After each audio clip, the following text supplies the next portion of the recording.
நம்ம வாழ்கின்ற ஒவ்வொரு நொடியும், இந்த வாழ்கின்ற காலம் எல்லாமே இறைவன் நமக்கு கொடுத்த அருட்பிரசாதம் அப்படின்னா அதில் எந்த மிகையும் அல்ல. வாழ்கின்ற இந்த நொடி, நாம் வாழ்கின்ற இந்த நொடி அது மட்டுமே நிலையானது அப்படின்னா அதுலேயும் மிகை அல்ல. இந்த நொடியை கொடுத்தது யார் அப்படின்னா எம்பெருமான் ஈசன் அப்படின்ட்டு நம்ம சொல்லிடலாம். அப்போ வாழ்க்கையில் எது நடக்கணும், எது நடந்தது, எது நடக்க போகுது அப்படிங்கிறது எல்லாமே நம்ம தீர்மானிக்கிறத காட்டிலும் இறைவன் காட்டுகின்ற பாதையில் நாம் செல்வதே உத்தமமானதாக இருக்கும் அப்படின்னு நம்ம உறுதியிட்டு கூறலாம். நல்ல ஞாபகம் இருக்கு அடியார்களே, எனது சிறு வயது முதலே ஏனென்றே தெரியாமல் சிவ வழிபாட்டை மேற்கொண்டேன். சொல்வதற்கு யாருமில்லை, வழிகாட்டுவதற்கும் யாருமில்லை. நானாக பிடித்த லிங்கம், நானாக செய்த வழிபாடு, எம்மை ஆட்கொண்ட இறைவனின் அருளால் அது நடைபெற்றிருக்கிறது என்பது தற்போதுதான் தெரிய வருகிறது. அதை உணர்வதற்கு கூட நாம் வழிபடுவது யார் என்று தெரியாமலே நாம் செய்த வழிபாடுகள், நாம் செய்த சிறு சிறு காரியங்கள், அதனின் தொடர்ச்சி தான் இந்த வாழ்க்கை அப்படிங்கிறதும் ஒரு குறிப்பிட்ட பக்குவத்திற்கு வந்த பிறகுதான் தெரிய வருகிறது. அதனால தான் சொல்லப்படுறது, எந்த காரியம் செய்தாலும் அந்த காரியமானது ஈசனின் செயலால் நடைபெறக்கூடியது அப்படிங்கிறது. எப்பவுமே ஒரு வினையை நீங்கள் செய்ய வேண்டும் என்று நினைக்கும் முன், அதாவது ஒரு பொருளை பார்க்குறீங்க, பார்த்தமே உங்கள் மனசில் ஒன்று தோணும், ஆகும் ஆகாது, வேணும் வேண்டாம் அப்படிங்கிறது. அதுதான் இறைவனோட குரல். அதை தாண்டி நம்ம யோசிக்க ஆரம்பிச்சிட்டோம்னா அந்த உள்ளீடுகள் எல்லாம் நம்ம மனசுக்கு போகும், மனசு ஒரு முடிவு எடுக்கும். அந்த மனசு எடுக்கிற முடிவு பெரும்பாலும் எதையாச்சும் பற்றி கொண்டு எடுக்கின்ற முடிவாக இருக்கும்.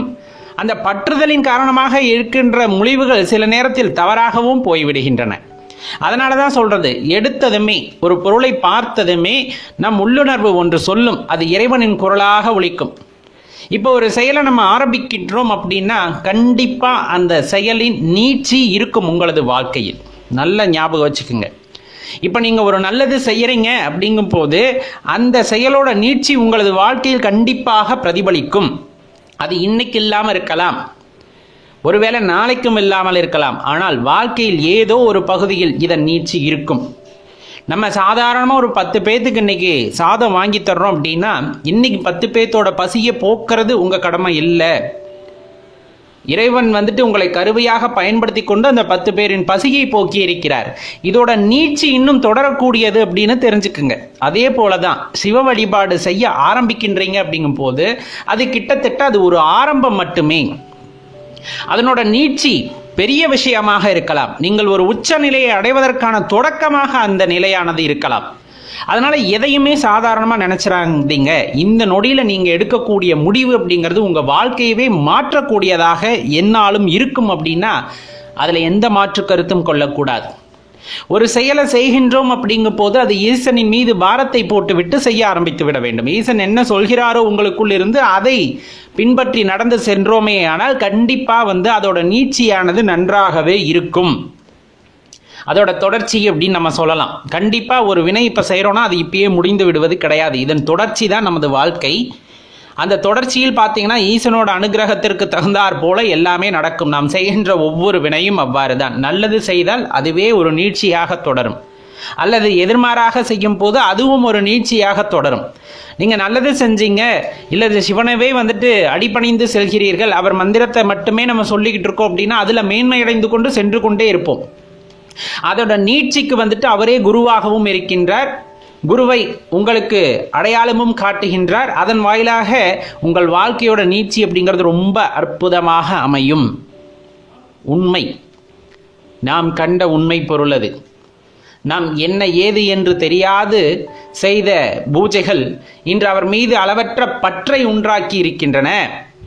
யாருமே சொல்றதுக்கு இல்லையே, இதை இப்படி பண்ணணும் அப்படி பண்ணணும் அப்படியெல்லாம் யாரும் சொல்றதுக்கு இல்லை. உள்ளிருந்து தோணிச்சு செஞ்சோம். இன்னைக்கு அதுவே ஒரு பெரிய அற்புதமான ஒரு நிகழ்வாக அவரே எல்லாம் என்று நினைக்கக்கூடிய வகையில் நம்மை மாற்றி இருக்கிறது என்றால் கண்டிப்பா இது எல்லாம் அவரின் செயலே. நாம் எப்ப என்ன எதை எப்படி செய்யணும் அப்படிங்கிறது எல்லாம் அவர் தீர்மானித்து விடுகிறார்.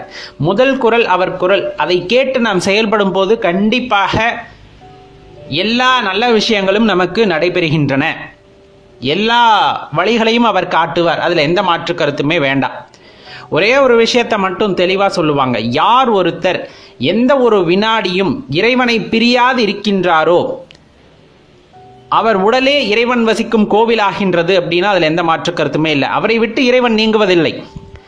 எந்த நேரத்திலையும் இறைவனோட மந்திரத்தையும் மறப்பதில்லை, இறைவனோட நினைவையும் மறப்பதில்லை, இறைவனையும் மறப்பதில்லை. அப்படிங்கும் போது இறைவன் அவரை மறப்பதில்லை. அவராகவே இருக்கின்றார், அவருள்ளே இருக்கின்றார், அவருக்கு வழிகாட்டியாக இருக்கின்றார், அவருக்கு குருவாக இருக்கின்றார், அனைத்தையும் செய்கின்றார். அவரோட வாழ்க்கை வந்துட்டு அந்த கர்மாவையெல்லாம் கழித்து கொண்டு அவர் பாதம் சேர்வதற்கான எல்லா வழிகளையும் காட்டுவார் இறைவன். அதனால தான் சொல்றது, எந்த ஒரு வினாடியும் அவர் நினைவில் இருந்து தவறாமல் இருங்கள். அவர் மந்திரத்தை சொல்லாமல் இருக்க வேண்டாம், சொல்லிக்கொண்டே இருங்கள். அவரோட அந்த சிந்தனையிலேயே இருக்கும் பொழுது கண்டிப்பாக அந்த உடலானது சிவனுடைய கோவிலாக மாறுகிறது. சிவபெருமான் வசிக்கின்ற அந்த கோவிலாக மாறும். அந்த அற்புதமான அந்த உடம்பானது கோவிலாக மாறும்போது உள்ளிருக்கின்ற அந்த மூலவரை தரிசிக்கும் பொழுது அவ்வளவுதான் நம்ம வாழ்க்கை எதற்கு அப்படிங்கிறது அப்போ புரிஞ்சிருது. அது புரிஞ்சதுக்கு அப்புறம் பார்த்தீங்கன்னா அது ஒரு அற்புதமான நிகழ்வாக மாறுகின்றது. அதை என்னன்னு சொல்றது, ஒண்ணுமே சொல்றதுக்கு இல்லை, அவ்வளவு அற்புதமான ஒரு நிகழ்வாக உங்களது வாழ்க்கையானது மாறும். அதை அனுபவிப்பதற்கு மட்டுமே தெரியும். சொல்லால் யாராலும் விளக்க முடியாது சிவனின் சக்தியை, வார்த்தைகளால் யாராலும் வடிக்க முடியாது அவருடைய கருணையை. அப்படிப்பட்ட அருமையான கருணை உடையவர் அப்படின்னு சொன்னா அது எம்பெருமான சொல்லிக்கொண்டே போகலாம். அதனால வாழ்க்கையில எவ்வளவு பெரிய துன்பம் வந்தாலும் சரி, எவ்வளவு பெரிய சந்தோஷம் வந்தாலும் சரி, இது எல்லாம் நீங்கள் செய்த ஒரு வினையின் நீட்சியே அப்படிங்கிறத நல்லா தெரிஞ்சுக்குங்க. அதை மறுப்பதற்கே இல்லை. எனக்கு இன்னைக்கு இவ்வளோ சோதனை வருது, இவ்வளோ கவலை வருது, எல்லாம் ஏதோ ஒரு வினையின் நீட்சியே. அது இந்த ஜென்மாவா இருக்கலாம், இல்லை முற்ஜென்மாவா இருக்கலாம். கண்டிப்பாக அதோட நீட்சி அப்படிங்கிறது பார்த்தீங்கன்னா நல்ல வழியில் போய் இறைவனோட பாதத்துக்கிட்ட போகுது. அப்படிங்கும் போது அது அற்புதமான நிகழ்வாக மாறும். அப்போ நம்ம கொஞ்சம் தடுமாறி தவறான வழிகளில் போனாலும் நம்மளை மாற்றிக்கொண்டு திரும்பவும் சரியான பாதைக்கு போகும்போது, இறைவனோட பாதத்தை சேர்ந்தடைய வேண்டும் என்ற எண்ணம் நமக்குள் இருக்கும்போது அப்பொழுதும் நமக்கு வழிகாட்டி ஒரு வினையை ஏற்படுத்தி அதன் நீட்சியாக அவரின் பாதத்திற்கு அவர் கொண்டு செல்வார். அதனால எந்த நிகழ்வு நிகழ்ந்தாலும் அந்த நொடி இறைவனை மனதில் வைத்துக்கொண்டு என்ன செய்ய வேண்டும் என்று யோசியுங்கள். அதற்கான வழி பிறக்கும். உங்களோட ஆன்மீக அனுபவங்களை பகிர்ந்து கொள்ள sivapitthan.com அப்படிங்கிற நம்ம இணையதளத்திற்கு சென்று பதிவிடுங்கள். பேத்துக்கு இருக்கிற ஐயப்பாட்டுக்கான இந்த விடயத்தை நம்ம இங்கே பார்க்க இருக்கோம். இப்போ ஆலயங்கள், பெரிய பெரிய ஆலயங்கள் இருக்குது, நிறைய கடவுளார்கள் நம்ம அதில் இருக்குது. அதில் குறிப்பாக பார்த்தோம்னா நம்ம சிவபெருமான் இருக்கிறாங்க. சிவபெருமானுக்கு பார்த்தோன்னா ஒரு சில பேர் இருக்காங்க, அதாவது பொருள் படைத்தவர்கள் அப்படின்னு சொல்லக்கூடியவங்க.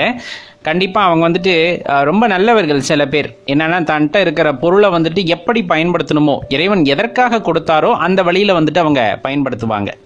என்னென்னா ஏழை எளியவர்களுக்கு தானம் செய்வதாக இருக்கட்டும், ஆலயங்களுக்கு திருப்பணிக்கு கொடுப்பதாக இருக்கட்டும், அபிஷேக ஆராதனைகளுக்கு கொடுத்து உதவுவதாக இருக்கட்டும், சரியாக பயன்படுத்துவார்கள். அவர்களுக்கு எல்லாமல் அந்த இறைவனின் கருணை எப்பொழுதுமே இருக்கட்டும், இருக்கும். இப்போ அதை பார்க்குற ஒரு சில பேர், அதாவது முடியாதவர்கள், வாழ்க்கையில் வந்துட்டு வாழவே முடியல அப்படிங்கிறவங்க, ஆனால் உண்மையான பக்தி கொண்டவர்கள், அன்பு கொண்டவர்கள் மனதில் வந்துட்டு ஒரு சின்ன சலனம் எப்பொழுதுமே இருக்கிறது. நம்ம வந்து அந்த உயர்ந்த நிலையை ஞானிகள் அளவுக்கு வந்துட்டு பக்குவமாயிருச்சுன்னா அதை பற்றி நம்ம நினைக்க மாட்டோம். இப்போ ஆரம்ப காலகட்டத்தில் வந்துட்டு இறைவனை நினைத்து வாடுகின்றோம், அவர் மீது அன்பு செய்கின்றோம். அப்படிங்கும் போது இந்த மாதிரி கைங்கரியங்களை செய்வதற்கு எனக்கு அந்த வாய்ப்பை இறைவன் கொடுக்கவில்லையே அப்படின்னு நினைத்து வருந்துகின்ற உள்ளங்கள் ஒரு சில உண்டு.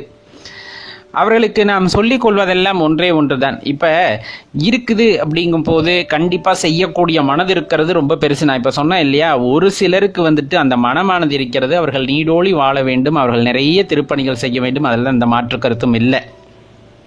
இப்போ இருக்கும்போது செய்யறது அப்படிங்கிறது பெரிய விஷயம். ஆனால் இல்லாதப்ப அதை செய்யணும்னு நினைக்கிறீங்க பார்த்தீங்களா, அது இன்னும் பெரிய விஷயம். அதை தான் இந்த இடத்துல நம்ம குறிப்பிட்டு சொல்ல வேண்டியது இருக்குது.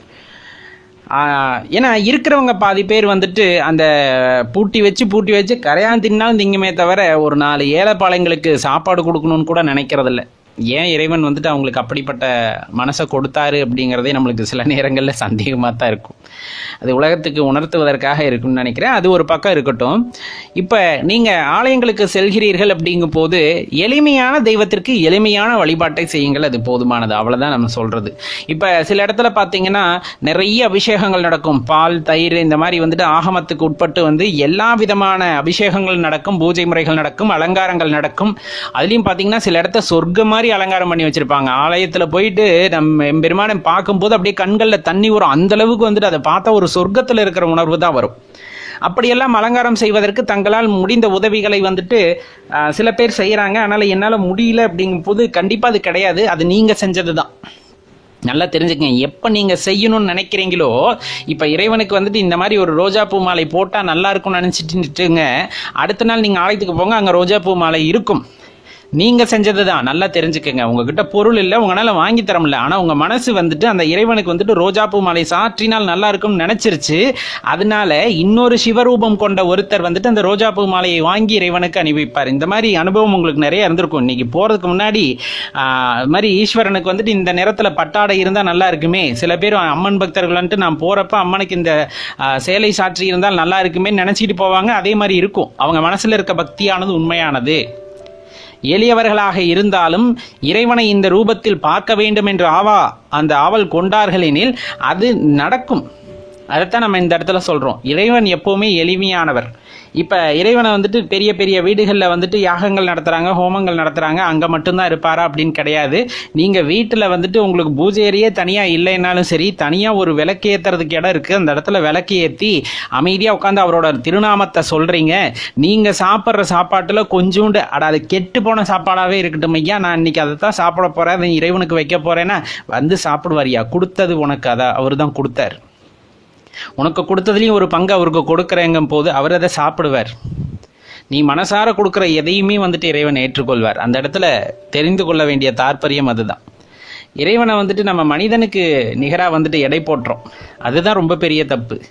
மனிதர்களுக்கு தான் நீங்கள் வந்துட்டு உணவுகளை பார்த்து பார்த்து கொடுக்கணும், மரியாதைகளை பார்த்து பார்த்து செய்யணும். இறைவன் அப்படி இல்லை, எல்லாத்துக்கும் மேற்பட்டவர். இந்த ஆரம்ப புள்ளி, ஆரம்ப விதை அவர் தான் உன்னை இந்த நிலைமையில் வச்சுருக்காரு. அப்போ இந்த நிலைமையில் இருக்கும்போது நீ என்ன அவருக்கு செய்ய முடியுங்கிறதும் அவருக்கு தெரியும். அப்போ செய்யும்போது அதை ஏற்றுக்கொள்ளக்கூடிய அந்த பெரிய அந்த அகண்ட அந்த பரம்பொருள் வந்து கண்டிப்பாக ஏற்றுக்கொள்வார். அது எப்பவுமே மனசில் தெரிஞ்சுக்குங்க. நம்மக்கிட்ட கொஞ்சமாக தான் இருக்குது, அதை செஞ்சால் இறைவன் ஏற்றுக்கொள்வாரா அப்படிங்கிற அந்த குழப்பத்தெல்லாம் செய்யக்கூடாது. என்கிட்ட இருக்கிறவா நான் உனக்கு கொடுக்குறேன், சாப்பிடு. என்கிட்ட இருக்கிறவா உனக்கு நான் படைக்கிறேன், ஏற்றுக்கொள். அவ்வளோதான். உண்மையான மனசோட நீங்கள் எதை செஞ்சாலும் இறைவன் ஏற்றுக்கொள்வார். ஆகம விதிப்படி போகிறாங்கன்னா கட்டாயமாக அதுபடி தான் செஞ்சாகணும்.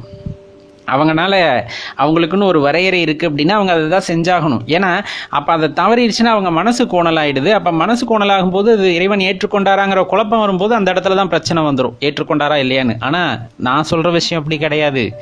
நீங்கள் ஆகம ரீதியில் போகலனாலும் உண்மையான அன்போட உங்கள் வீட்டில் இருக்க சாப்பாடு தான், வெறும் வெள்ளை சாதம் தான் படைச்சோம், சாம்பார் தான் வச்சோம், ரசம் தான் வச்சோம், இதை ஏற்றுக்கிறேவா அப்படின்னு கொடுத்தா அவர் ஏற்றுக்குவார். ஏன்னா அவர் இறைவன், கடவுள், எல்லாத்திற்கும் மேற்பட்ட சக்தி. உண்மையான அன்போடு கொடுக்கும்போது அதை ஏற்றுக்கொள்ளாமலா போக போகிறார்? அதைத்தான் இந்த இடத்துல தெரிஞ்சுக்கணும். அதுலேயும் ஈசன் வந்துட்டு கருணை பெருங்கடல். சொல்லப்போனால் அவரை வந்துட்டு என்னன்னு சொல்கிறது, அன்பின் வெளிப்பாடு அப்படின்னு தான் நம்ம சொல்ல முடியும். அன்பே கடவுள் அப்படின்னு சொல்லுவாங்க இல்லைங்களா? அந்த மாதிரி உண்மையான அன்போடு நீங்கள் இறைவனை அழைக்கும் போது அங்கே வருவார். அவ்வளவு எளிமையானவர். அவருக்கு வந்துட்டு மேலே தாளங்கள், பூமாலைகளை அணிவிக்க வேண்டும், அல்லது வந்துட்டு பெரிய பெரிய ரதத்தில் ஏற்றி கொண்டு போனால் தான் இறைவன் வருவார், அப்படியெல்லாம் கிடையாது. மனசை சுத்தமாக வச்சுக்குங்க. அதுக்குள்ளே அவரை குடி வைக்கணும்னு ஆசைப்பட்டீங்கன்னா உங்கள் மனசுக்குள்ளே குடி வந்துடுவார். அதே போல் பூஜை அறையில் ஒரு இடத்த தயார் செய்து விட்டு, ஐயா நீங்கள் இங்கே அமர வேண்டும், உங்களுக்கான சேவையை நான் செய்கிறேன்னு நீங்கள் பூக்களால் அர்ச்சனை பண்ண ஆரம்பிச்சிங்கன்னா எம்பெருமான் வந்து வீட்டு விடுவார். அது குடிசையாவது மாடியாவது, அதெல்லாம் நம்ம பார்வைக்கு தாங்க குடிசை மாடியெல்லாம். பிரபஞ்சத்தோட அந்த சிருஷ்டிகர்த்தா, அங்கிருந்து பார்க்கும்போது நம்ம குடிசை மாடி வீடெல்லாம் அவருக்கு அதெல்லாம் ஒரு வேறுபாடுமே கிடையாது.